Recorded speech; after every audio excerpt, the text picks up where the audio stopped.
I was very excited कारण hi guys, welcome back to our YouTube channel. आमच्या YouTube चॅनलवरती तुमचं पुन्हा एकदा सहर्ष स्वागत आहे.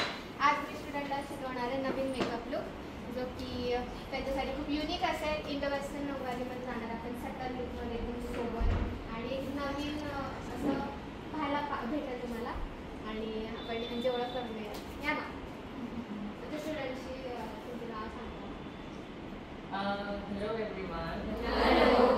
तर माझं नाव प्रणीत आहे अगोदर and I am also non as Ganga after my transformation. आणि अनेकांनी मला युवा डान्सिंग क्वीन्स झी युवावर पाहिलं असेल आणि त्यानंतर मी कारभारी लय भारी ही मालिकाही केली आणि आता हल्लीच माझा एक चित्रपटही प्रदर्शित झालेला आहे, तो हड्डी. आणि हे माझे स्टुडंट्स जे की आले मुंबई, पुणेकर, कल्याणचं पण आहे का?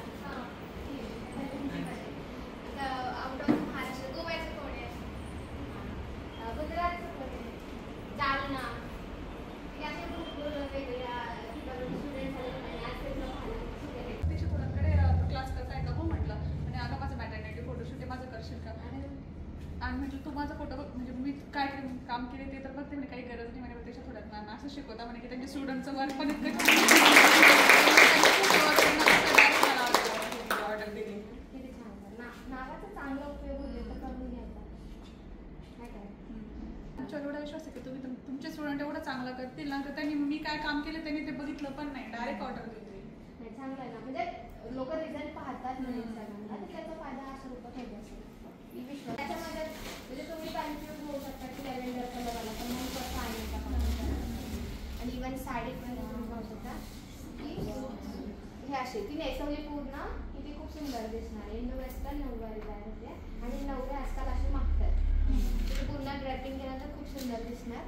आत्ता अशी वाटते पण घातल्यानंतर वेगळी दिसणार. सो असं कॉम्बिनेशन आहे त्याचं. ठीक आहे, हा पण दुसरा पण आहे. तर याच्यावरती तुम्ही कन्फ्यूज नका हो. सो ह्याचा अंडरटोन लक्षात घेऊन एकदम सॉफ्ट सटलमध्ये कसं करायचं हे मी तुम्हाला दाखवते. तुम्हाला कलरफुल पण मी शिकवणार आहे, पण मी मॉडेलवरती बिकॉज तुम्हाला पण ती सवय लागेल. म्हणून ह्याच्यावरती कसं करायचं हे तुम्ही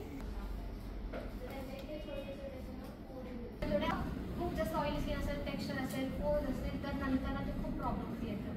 तर फक्त टोनरच काम नाही करते, तर तुम्ही पहिलंच स्टार्टिंगलाच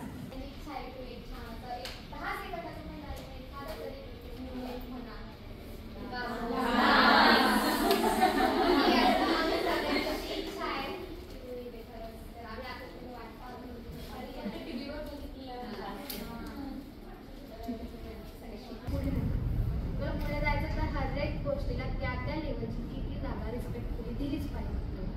ठीक आहे, ॲप्रिशिएशन करणं, ॲटिट्यूड ठेवणं कामाच्या सुरुवातीला. स्किन खराब आहे तर मग तुम्ही स्किन कशी काय खराब नाही, याच्यासाठी तुम्ही अजून चांगलं स्किन हवं याच्यासाठी हे ऑप्शन घेऊ शकता. हे सजेशन दिलं ना की स्किनला नावं ठेवून हे चांगलं.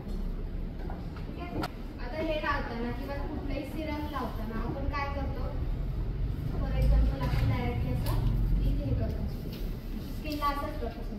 हे स्किनवरती चिकटलं नाही पाहिजे. हे सगळ्यात इम्पॉर्टंट आहे. हे स्किनवरती जेवढं पण लेअर्स आहेत ना ते पुन्हा ह्या प्रोडक्टमध्ये जातात. त्याच्यामुळे जर तुम्ही हे घेऊन लावताय तर स्किनपासून लांब घेऊन असं सिरम प्रमाणे. आणि जर हा इतके इझिली ब्लेंड होत असेल तर हा इतके इझिली रिमूव्ह पण होणार आहे. आणि त्यांची ऑइली स्किन आणि ते उन्हात जाणार आहे. फॉर एक्झाम्पल तुम्ही बोला 45 डिग्री सेल्सिअसला 45 डिग्री सेल्सिअसमध्ये एवढं क्रीमी आणि इतकं रनिंग फॉर्म्युला टिकणार नाही. तरी हा इतका इझिली ब्लेंड जर होतोय तर हा फक्त ड्राय स्किनसाठी बेस्ट आहे. जी ऑइली स्किन मग ऑइल चढल्यानंतर कसं होईल हे मला तुम्हाला सांगायचं की इथे मी थिक बेस वापरते. कनेक्शन त्याचं आलं की बेस ऑक्सिडाइड होतो. त्याच्यामध्ये जे केमिकल आहे ना, अल्कोहोल आहे, त्याच्या आणि याच्या प्रोडक्टचं लगेच नाही आलं पाहिजे. आता कालचे डस्की स्किनचा मी वापरलं ना, मग मी आता त्याचं स्किन टोन वाईज करेल तर तिच्या ह्याच्यामध्ये तो कालचा कन्सिलर मिक्स होणार आणि प्रॉपर शेड नाही मिळणार. विनाकाराचा डार्कर कलर बसेल. तो डार्कर कलरला कव्हर करण्यासाठी मी फेअर कन्सिलर्स वापरणार, त्याचा वेगळाच कॉम्बो तयार होणार. म्हणून पहिलाच ब्रश काय पाहिजे, क्लीन असायला पाहिजे. पण कॅमेऱ्यात तुम्हाला व्हाईट कलर आणि बेबी त्याच्यामुळे तुम्ही स्वतः ऑर्डर हे मेकअप करताना तुम्ही फेअर डार्क लावता, तुमचं ग्रे पडतो, पण फेअर नाही आहे. अगदी त्यांच्या स्किन टोनच्या 2 ते 3 टोन डार्क करतात, फेअर आहेत चांगला. तर त्यांच्या स्किन टोनपेक्षा बघा थोडासा हे हिल्याचं त्यांचा त्याच्यामुळे इथं सेटिंगसाठी मी वापरते. त्यांना जो मॅच होतो इथे दिसतो बघा, बघा त्यांना अगदी मॅच झाला. मग तो वाला घेतला. कन्सिलर पॅलेट आर्ट बेस काय माहिती आहे, त्याच्यामध्ये ऑलरेडी सगळे शेड अवेलेबल असतात. तुम्ही न्यूट्रल झोनवरती सेम टू सेम करणार तर फक्त 1000 टोनचा तुम्हाला उचलायचं आहे, ते पण कमी क्वांटिटी. हे तर तुम्ही त्याच्यामध्ये आधी हे पेपर मिक्स करून आणि फक्त ॲप्लिकेशनसाठी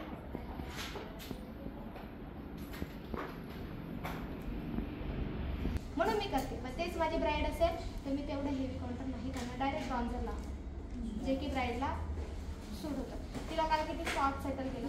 ॲक्च्युअल ब्राईड तशी करावी लागते आणि ॲक्च्युअल ब्राईड तसंच कलर.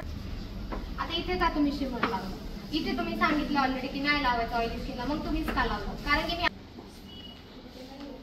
आता मी आउटडोअरला नेणार तर हे मॅट पीस करून मी हायलायटर लावते बिकॉज फोटोमध्ये ते ग्लो करावं. आता मॅट पीस मेकअप नाही होणार त्या साडीवरचे, म्हणून मग मी तेवढं हायलायटर. बट तेच ब्राईड असेल तर मग मी हे नाही लावणार, मी का लावू इथे. इथे आमचा मेकअप करून झाला होता आणि आता मी लगेचच क्विकली हेअरस्टाईलला स्टार्ट करणार होते. बिकॉज ब्रायडल ऑर्डर असेल तर तिच्यावरतीच हेअरस्टाईल आपल्याला स्वतःला करता येणं फार महत्त्वाचं आहे. तुम्ही जेव्हा बिगिनर असतात तेव्हा तुमच्याकडे स्पेशल हेअरस्टाईली, स्पेशल ड्रेपिंगवाली, स्पेशल याच्यावाली, स्पेशल त्याच्यावाली एवढं अफोर्ड नाही करता येत.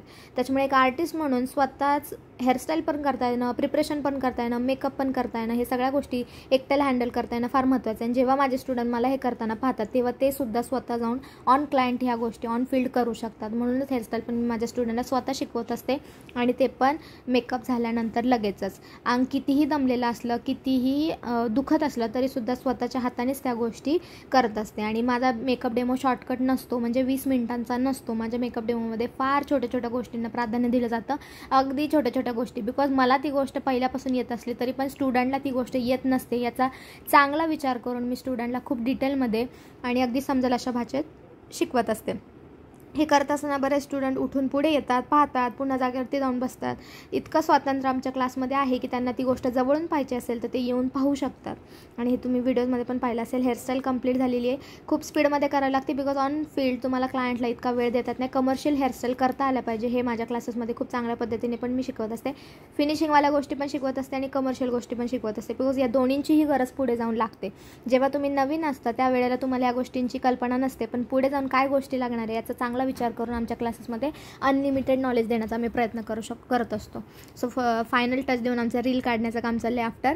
आणि स्टुडंटला हे आवर्जून दाखवलं जाते बिकॉज आत्ताच्या काळामध्ये सोशल मीडियावरती तुम्ही काय काम करता हे चांगल्या पद्धतीने लोकांना दाखवता पण आलं पाहिजे. बिकॉज ऑन फील्ड तुम्हाला क्लायंटला इतका वेळ देतात नाही. कमर्शियल हेअरस्टाईल करता आल्या पाहिजे हे माझ्या क्लासेसमध्ये खूप चांगल्या पद्धतीने पण मी शिकवत असते. फिनिशिंगवाल्या गोष्टी पण शिकवत असते आणि कमर्शियल गोष्टी पण शिकवत असते बिकॉज या दोन्हींचीही गरज पुढे जाऊन लागते. जेव्हा तुम्ही नवीन असता त्यावेळेला तुम्हाला या गोष्टींची कल्पना नसते, पण पुढे जाऊन काय गोष्टी लागणार आहे याचा चांगला विचार करून आमच्या क्लासेसमध्ये अनलिमिटेड नॉलेज देण्याचा आम्ही प्रयत्न करत असतो. सो फायनल टच देऊन आमचं रील काढण्याचं काम चाललं आहे आफ्टर. आणि स्टुडंटला हे आवर्जून दाखवलं जातं बिकॉज आत्ताच्या काळामध्ये सोशल मीडियावरती तुम्ही काय काम करता हे चांगल्या पद्धतीने लोकांना दाखवता पण आलं पाहिजे. म्हणून ह्या छोट्या छोट्या गोष्टींचा विचार करून आम्ही स्टुडंटला ह्या गोष्टी अगदी दुपट्टा लावण्यापासून अगदी छोट्या छोट्या पिनांपर्यंत छोट्या छोट्या गोष्टींचा विचार करून लाईटच्या नॉलेजपर्यंत अशा छोट्या छोट्या गोष्टींचा आपल्या क्लासमध्ये इन्क्लूड केलं जातं, शिकवलं जातं. आता इतर क्लासेसमध्ये मला माहीत नाही काय चालतं काय नाही, मी फक्त माझ्या क्लासबद्दल सांगते आहे. आणि ते पण व्लॉग बनवले गेले त्याच्यामुळे मला चान्स मिळाला आहे की काय काय आपल्या क्लासमध्ये नक्की चालतं हे तुमच्यापर्यंत पोहोचू शकतो. त्यानंतर छान असा त्यांनी हे केला, त्यांचा परफॉर्म केला, तुम्हाला दिसत असेल. या सगळ्या गोष्टी नोटीस करण्यासारख्या आहेत आणि तुम्हाला आधीचे काही अनुभव असेल इतरांचे तर तुम्हाला हे समजलंच असेल की इथे किती इन डिटेलमध्ये शिकवलं जातं आहे.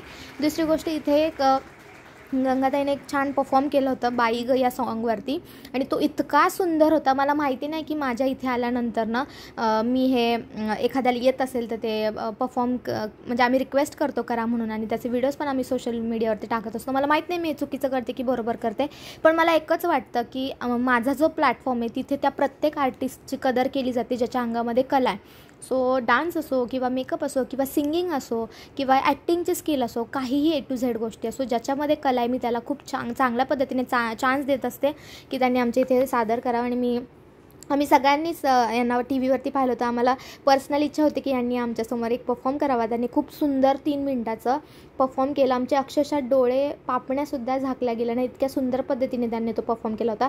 इवन काही गेस्ट आले होते आमच्या इथे त्या दिवशी, त्यांना पण मोह आवरले नाही. ते सुद्धा केबिन सोडून आतमध्ये पाहायला आले होते. तुम्ही इथे पाहू शकता पाठीमागे. सो ते लोकंसुद्धा पाहत होते की किती सुंदर त्यांचा हा परफॉर्म झाला होता.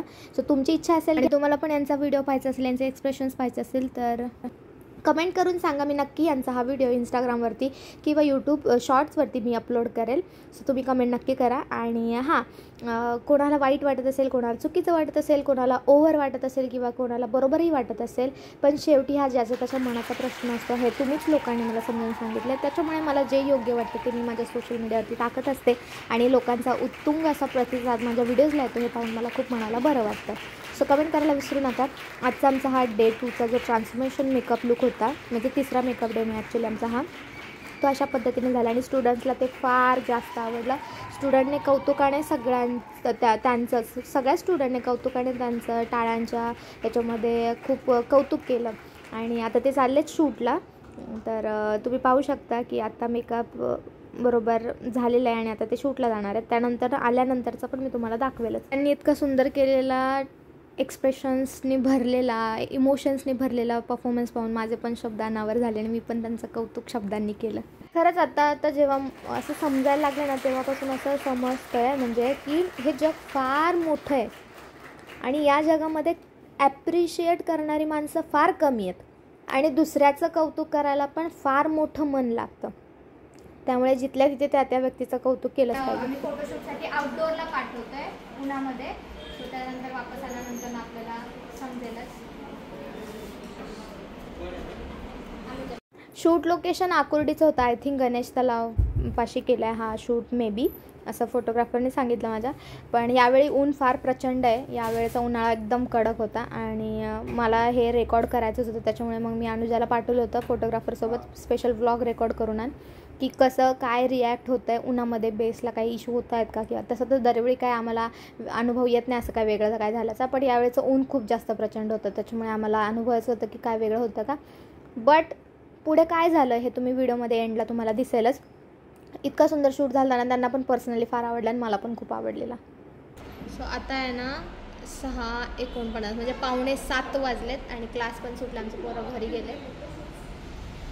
सो मेकअप अजून पण आहे तसाच.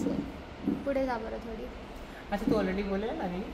हां, तर आता आपण शेवटच्या टप्प्यावर पोहोचलेलो आहोत. सकाळपर्यंत तुम्ही अख्खा ब्लॉग पाहिला आणि त्या ब्लॉगमध्ये ताईने एक चॅलेंज केलं होतं की मी दाखवेन की तो कसा इंटॅक्ट राहतो मेकअपच्या बाबतीत म्हणायचं झालं तर मी फक्त लॅशेस काढलेत, बाकी काहीही काढलेलं नाही. Everything is right here, from my tikli to my makeup and everything. तो मेकअप असा पण नाही झालेला आहे. What she said in the beginning की मी तुम्हाला दाखवणार आहे की ती इम्पॅक्ट मेकअप राहणार आहे आणि इंटॅक्ट राहणार आहे आणि कुठंच काही होणार नाही आहे. So this is the proof. And त्या सगळ्या स्टुडंट्सला, जे सगळे स्टुडंट्स होते, तुमच्यासाठी पण हा एक रिअल एक्झाम्पल असणार आहे तुमच्या फ्युचरसाठी. कारण तुम्हाला माहिती नाही कोणत्या पद्धतीची रादर कसं लोकेशन असणार आहे तुमच्या ब्राईडचं. सगळीकडेच एअर कंडिशनर आणि सगळीकडेच लार्जर दॅन लाईफ नसणार आहे. वेगळ्या पद्धतीचं पण असणार आहे. गावखेड्यात पण जावं लागणार आहे because order is an order आणि कोणत्याही प्रसंगात तुम्हाला मेकअप करायचा आहे. तो कसा आणि कोणत्या पद्धतीने केला पाहिजे तो आज तुम्ही शिकलाय. And this is an example. तुम्हाला कसं वाटतं? I love it. सकाळीच आल्यापासून मी ताईला पण म्हणाली होती इतकी मी मेकअप आर्टिस्टबरोबर काम केलं आहे. बट मला जेव्हा माहिती पडलं होतं की आज प्रतीक्षा ताईकडे जायचं होतं, I was very very very excited. कारण मी खूप तिचे रील्स मी सकाळी आल्याबरोबर सांगत होते तिच्या केसांबाबत. तिने घर बनवलं, गाडी घेतली. So I new what's happening around and what's not. And I was like very excited. आणि तिच्याकडून मेकअप करून घ्यायचं, तो पण असं. And I'm loving it. आम्हाला पण खूप छान वाटतं तुमच्यासोबत पूर्ण दिवस आम्ही होतो तुमच्यासोबत, तर छान वाटतं सगळं. Nice. आणि ओव्हरऑल तुम्हाला असं म्हणजे शिकवण्याच्या बाबतीत किंवा असं त्याच्या बाबतीत कसं काय असं वाटतं जेव्हा स्पेशल गोष्ट जी तुम्ही नोटीस केली? स्पेशल नोटीस ही गोष्ट होती की प्रत्येक थिअरीमध्ये ना त्या स्टुडंट्सला एक काय म्हणतात आता तो एक्सपिरियन्स करायला भेटत होता. फॉर एक्झाम्पल जेव्हा तिने I will not say what magic she is using, कारण की हा तिचा काय म्हणतात तिचा वेपन आहे, तो I will not gonna use that. पण जेव्हा ती बोलवत होती टू आस्क सगळ्या स्टुडंट्सला टच करायला, तर तू एक फ्रेंडली रिलेशन राहतं with teacher and students. So that was a great thing. Thank you. आणि जे पण काय मला आता फेम मिळालंय किंवा जे पण काय आता माझं आता वाढलंय जे काय स्टेटस वगैरे, तर तुम्हाला असं वाटतं का की मी वेल डिझर्विंग आहे की असंच उगाच व्हिडिओज काढून?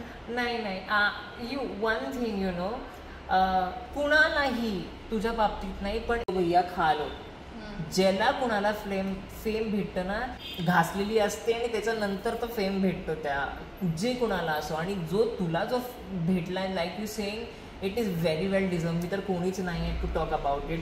तुला माहिती ती किती आपण कष्ट केले, तर कोणत्या कोणत्या प्रसंगाला सामोरी गेली आहेस, आणि जे काय तू आता अनुभवतेस मे बी हे तुझं सगळं तुझ्या आयुष्यात घडणार होतं म्हणून तुझ्याकडून ती मेहनत झालेली राहते, मी असं म्हणेन. थँक्यू. आय होप सगळ्यांना समजलं असेल आणि खूप छान वाटतं जेव्हा आपल्या फिल्ममधलं कोणीतरी आपल्याला ॲप्रिशिएट करतं आणि एक मेहनतीचं काय म्हणजे महत्त्व आहे हे समजून सांगतं आणि खरोखर जे काय आहे ॲप्रिशिएशन ते करतं. सो थँक्यू सो मच तुम्ही आला आमच्या स्टुडंटसाठी आणि इतका वेळात वेळ काढून तुम्ही स्टुडंट्सला पण खूप छान काय केलं. तुमचं जे 3 मिनिटाचं जे तुम्ही परफॉर्म केलं ते इतकं सुंदर होतं की तर ते सुद्धा आम्हाला फार आवडलं. थँक्यू. गाईज हा ब्लॉग आम्ही इथेच एंड करतोय आणि असंच प्रेम देत राहा. नेक्स्ट व्हिडिओसाठी तुम्ही stay tune. Love you all. Subscribe करायला विसरू नका. बाय.